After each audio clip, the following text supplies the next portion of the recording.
Modi's prime minister post risk లో ఉందా? ఒకవేళ నితీష్ కుమార్ అండ్ చంద్రబాబు నాయుడు ఆయన ఎంపీ సీట్స్ వెనక్కి తీసుకుంటే బీజేపీ ప్రభుత్వం పడిపోయే ఛాన్సెస్ ఉన్నాయా?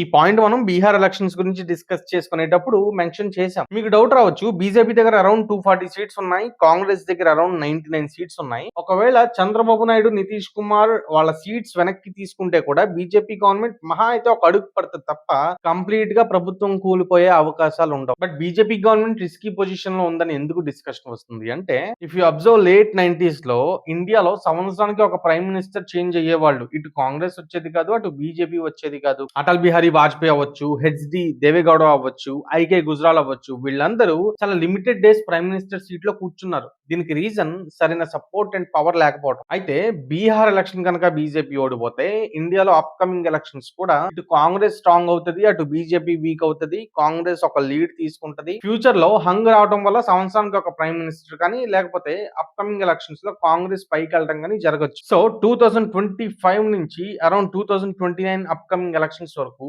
బీజేపీ చాలా జాగ్రత్తగా ఉండాలి. అప్కమింగ్ ఎలక్షన్స్ ఏంటి అని చూస్తే 2026 లో అస్సాం, కేరళ, తమిళనాడులో ఎలక్షన్స్ రాబోతున్నాయి. అండ్ 2027-28 లో గోవా, పంజాబ్, ఉత్తరప్రదేశ్ ఈ మధ్యలో వెస్ట్ బెంగాల్ కూడా ఎలక్షన్స్ రాబోతున్నాయి. సో 2029 కి స్ట్రాంగ్ పిఎం ఫేస్ తో బీజేపీ ఎలక్షన్ కి వెళ్ళాలి అంటే ఖచ్చితంగా ఈ ఎలక్షన్స్ లో మేజర్ ఎలక్షన్స్ బీజేపీ విన్ అవ్వాలి. సో సీఎం రేవంత్ రెడ్డి ఏమంటున్నారంటే 2028 డిసెంబర్ లో తెలంగాణకి ఎలక్షన్స్ రావట్లేదు, జమ్లీ ఎలక్షన్స్ రావడం వల్ల 2029 జూన్ కి పోస్ట్ పోన్ అవుతుంది అంటున్నారు. సో జమ్లీ ఎలక్షన్స్ మీద మీ ఒపీనియన్ ఏంటో కామెంట్ చేయండి. మనం మళ్ళీ కలుద్దాం.